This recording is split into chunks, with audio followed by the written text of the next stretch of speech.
हमारे गांव के गनई चाचा, जिन्हें हम गनई हरिजन के नाम से बुलाते थे, संबोधित करते थे। हालांकि गनई हरिजन उनका नाम था, लेकिन हम उन्हें गनई चाचा ही कहते थे। का चाचा, का हाल हो, ठीक बड़ा? तो चाचा बड़े पहले, अरे बच्चा वाह वाह, कब आया? अरे बच्चा तू सुना इलाहाबाद पढ़ा था? हम कहे हाँ चाचा। तो गनई चाचा बहुत दिनों के बाद, अब तो नहीं रहे, मृत्यु से कुछ दिन पहले हमसे बोले, बच्चा हमको हरिजन मत बोला करो। हम कहे तब? मतलब संबोधन, हम तो उनको हरिजन भी कभी नहीं बोले, हम गनई चाचा ही बोलते थे। लेकिन बात जब उठी तो उन्होंने कहा, बच्चा हमका चमार बोला चली, लेकिन हमके हरिजन मत बोला। हम हालांकि वो बात के समझ ना पड़ी, लेकिन बचपन से लेके हमारे दादाजी और गनई चाचा हमारे ट्यूबवेल पर अक्सर मिलते थे। हमारे एक ट्यूबवेल गनई चाचा के दरवाजे पर है। गनई चाचा को उनकी बस्ती के लोग साहब कहते थे। थोड़ी जानकारी या पढ़े लिखे कम थे, लेकिन थोड़े ज़्यादा अकल थी उनमें। एक दिन हम गनई चाचा के घर पे बैठे थे और ट्यूबवेल हमारा चल रहा था। हमको प्यास लगी तो उनकी औरत, यानी कि जो गनई चाचा की वाइफ है, जिनको हम चाची कहते थे, तो बर्तन धुल कर पानी से अपने गिलास, कटोरी, चम्मच वहीं रख दिए। अपना सूख रहा था। हमको प्यास लगा, हम गनई चाचा गिलास लिए और हैंड जो चल रहा था ट्यूबवेल, उसमें से गिलास में पानी भर के पीने लगे। और चाचा दौड़ते हुए, अरे बच्चा रुक जा रुक जा रुक जा, क्या करता हुआ? हम तब तक पानी पी लिए। कहा भाई चाचा? अरे बेटा तू ही गिलास में पानी पिया था। हम कहे क्या भाई? अरे अब हमारे बर्तन में तुम पानी पियोगे बेटा? बड़ा तकलीफ हुआ उस दिन हमको। हम कहे काहे चाचा? ना बाबू, कुछ भी हो, तू ठाकुर हवा, हम लोगों से बड़ा हुआ। हम उस दिन बहुत समझाए चाचा को, ना चाचा हम तो तुम्हारे थाली में खानो खाब।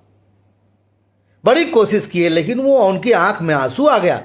ना बेटा, अरे बच्चा, ना ना ना बाबू, तू बड़ा हुआ बाबू। वो बड़ा बड़ा कह रहे थे, और वो बड़ा बड़ा वाली बात आज तक मेरे दिमाग से नहीं निकलती। किस बात का बड़ा? हम किस बात के बड़े हो गए भाई? मैं ठाकुर, ब्राह्मण, शूद्र, वैश्य के इस जो तथाकथित वर्ण बनाया गया, इसका घोर विरोध करता हूं। मैं सीधे जानता हूं, जिसके कर्म अच्छे हों वही ब्राह्मण है, वही क्षत्रिय है। शूद्र का मतलब क्या हुआ है? जिसके बुरे कर्म हो। मतलब चमार के घर में जो पैदा हुआ वो चमार ही रहेगा जीवन भर। खैर, बहुत गुड़ विषय है। आज तक कर तो सरकार भी इसका सामना नहीं कर पाई, लेकिन मुझे ऐसा लगता है। मुझे याद है वाकया, मैं 8वीं या 9वीं में पढ़ता था और हमारे घर से नजदीक एक बाजार है शाहगंज। मेरे पिताजी मेरी दवा करने के लिए, मेरे टॉन्सिल हो गया था, हमको ले गए थे और शाहगंज का जो चौराहा है वहीं से जीप पकड़नी थी घर वापस आने के लिए।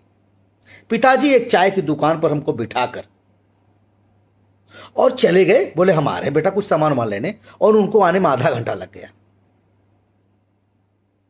और तभी हमारे गांव के वही हमारे गनई चाचा बाजार गए थे शाहगंज। वो आए, वो भी जीप पकड़ने आए। बोले अरे बचवा तू यहां कैसे? हम कहे चाचा टॉन्सिल हो रहा ना, तो बाबू ले आए बाटन, गहन को दवाई लावे। फटाफट फटाफट तो छोला और समोसा मिक्स करके गर्मा गर्म बन रहा था और ले आए। ले बच्चा खाओ खाओ खाओ खाओ खाओ। मेरे आंखों में आंसू आ जा रहे हैं भाई साहब। मैं क्या बोलूं, मैं भावुक हो जा रहा हूं। जो शिद्दत से गनई चाचा ने मुझे वो खिलाया था। आज भी जब मैं अपने गांव जाता हूं, दलित बस्ती में जाता हूं, तो मैं सबके घर बैठता हूं और डंके की चोप से सबके बर्तन में भी खाना भी खा लेता हूं, पानी भी पी लेता हूं। जिसको मुझे जो कहना हो वो कहे। लेकिन मुझे आज तक ये बात समझ में नहीं आई कि इस व्यवस्था से कब समाज बाहर निकलेगा। चांद तक पहुंच गए हम, बड़ी बड़ी बातें करते हैं। इस गंदी कुरीतियों को दूर करिए। कोई ठाकुर नहीं, कोई ब्राह्मण नहीं, कोई शूद्र नहीं, कोई वैश्य नहीं। इंसान है, इंसान है। अच्छा इंसान होता है, बुरा इंसान बुरा इंसान होता है। बस ये जातिवाद से ऊपर उठिए।